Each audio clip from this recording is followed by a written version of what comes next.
আরো বারণে ফিরে এলাম বিরতির পর। আর যে খবরের দিকে নজর রাখবো, অতিরিক্ত শূন্যপদ তৈরির মামলায় সিবিআই তদন্ত নয়, হাইকোর্টের নির্দেশ খারিজ। শীর্ষ আদালতে স্বস্তিতে রাজ্যের মন্ত্রিসভা। ৬,০০০-এর মতো শূন্যপদ তৈরির সিদ্ধান্ত নিয়েছিল শিক্ষা দপ্তর এবং সেই মামলাটিরই শুনানি ছিল আজ শীর্ষ আদালতে। আপনাদের জানিয়ে রাখি, আমরা দেখেছিলাম কলকাতা হাইকোর্টের বিচারপতির তরফ থেকে যে নির্দেশ দেওয়া হয়েছিল এবং সেই নির্দেশের প্রেক্ষিতেই কিন্তু ছিল যে সিবিআই অর্থাৎ কেন্দ্রীয় তদন্তকারী সংস্থাই এই মামলার তদন্ত করবে বলা হয়েছিল সেই নির্দেশে। যদিও সেই নির্দেশ খারিজ হয়ে গেল, এবার খারিজ করা হলো শীর্ষ আদালতে। আরো বিস্তারিত জানবো আমরা এই বিষয়ে। আমাদের সঙ্গে সরাসরি রয়েছেন আমাদের প্রতিনিধি পীযূষ কান্তি নাগ। পীযূষ দা, আজ মূলত শীর্ষ আদালতের পক্ষ থেকে কেন এই নির্দেশটি খারিজ করা হলো, কি কি বিষয় বলা হলো তাদের পক্ষ থেকে?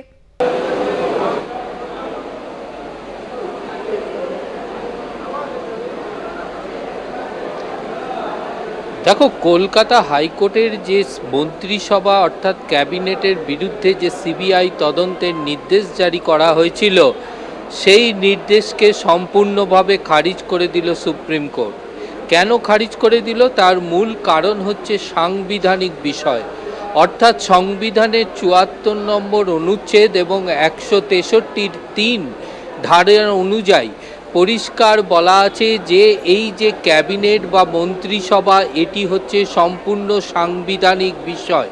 অর্থাৎ এই সংবিধানে যাদের একটি মর্যাদা দেওয়া রয়েছে তাদের বিরুদ্ধে কখনো এই ধরনের তদন্ত হতে পারে না। তাই কলকাতা হাইকোর্টে এই নির্দেশ খারিজ করল সুপ্রিম কোর্ট। সুপ্রিম কোর্টের নির্দেশ দিতে গিয়ে পরিষ্কার বলেছেন যে কলকাতা হাইকোর্টের যে নির্দেশ তা কিন্তু সঠিক বলে মনে করছে না সুপ্রিম কোর্ট।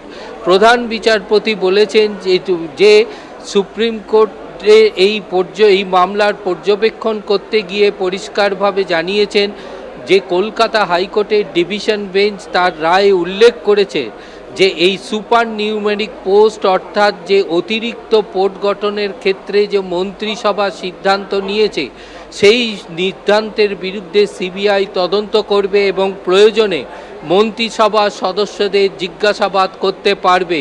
ঠিক এই জায়গাটায় দাঁড়িয়ে সংবিধানের ৭৪ নম্বর অনুচ্ছেদ এবং ১৬৩-৩ ধারাকে উল্লেখ করে সুপ্রিম কোর্ট এই কলকাতা হাইকোর্টের রায়কে খারিজ করে দিয়েছে।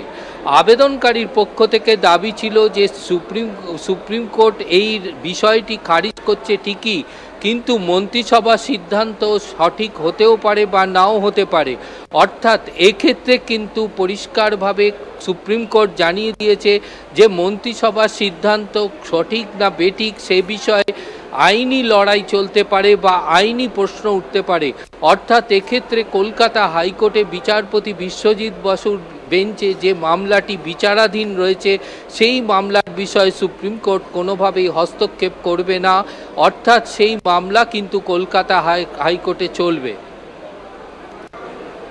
ধন্যবাদ। তবে আমরা কথা বলছিলাম, আমাদের সঙ্গে সরাসরি ছিলেন প্রতিনিধি পীযূষ কান্তি নাগ। আপনাদের জানিয়ে রাখি, হাইকোর্টের যে নির্দেশ ছিল সেই নির্দেশে কিন্তু এবার খারিজ হয়ে গেল শীর্ষ আদালতে। আমরা দেখেছিলাম গত বছরই কলকাতা হাইকোর্টের বিচারপতি দেবাংশু বসাকের যে ডিভিশন বেঞ্চ, সেই ডিভিশন বেঞ্চের পক্ষ থেকে এই নির্দেশ দেওয়া হয়েছিল যে এই অতিরিক্ত শূন্য পদের যে মামলা, সেই মামলার তদন্ত করবে সিবিআই। যদিও সেই যে নির্দেশ, সেই নির্দেশেই এবার খারিজ হয়ে গেল সুপ্রিম কোর্টের স্বস্তিতে রাজ্যের মন্ত্রিসভা।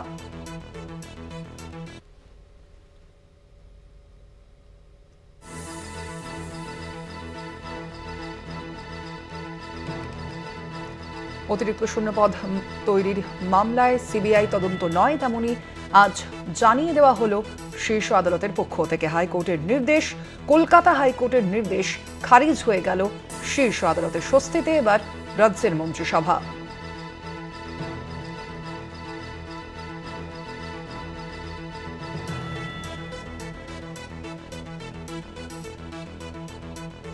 অতিরিক্ত শূন্যপদ তৈরির মামলায় এবার কেন্দ্রীয় তদন্তকারী সংস্থা তারা তদন্ত করবে না, এমনটাই জানিয়ে দেওয়া হলো শীর্ষ আদালতের পক্ষ থেকে। কলকাতা হাইকোর্টের যে নির্দেশ ছিল যে অতিরিক্ত শূন্য পদের যে মামলা, সেই মামলার তদন্তভার দেওয়া হয়েছিল সিবিআই এর হাতে। এবং যদিও তার পরবর্তীতেই আমরা দেখেছিলাম কলকাতা হাইকোর্টের যে নির্দেশ, সেই নির্দেশকে চ্যালেঞ্জ করে রাজ্য সরকার তারা শীর্ষ আদালতে গিয়েছিল এবং শীর্ষ আদালত সেই নির্দেশই খারিজ করে দিল। কলকাতা হাইকোর্টের সেই নির্দেশই খারিজ হয়ে গেল শীর্ষ আদালতে।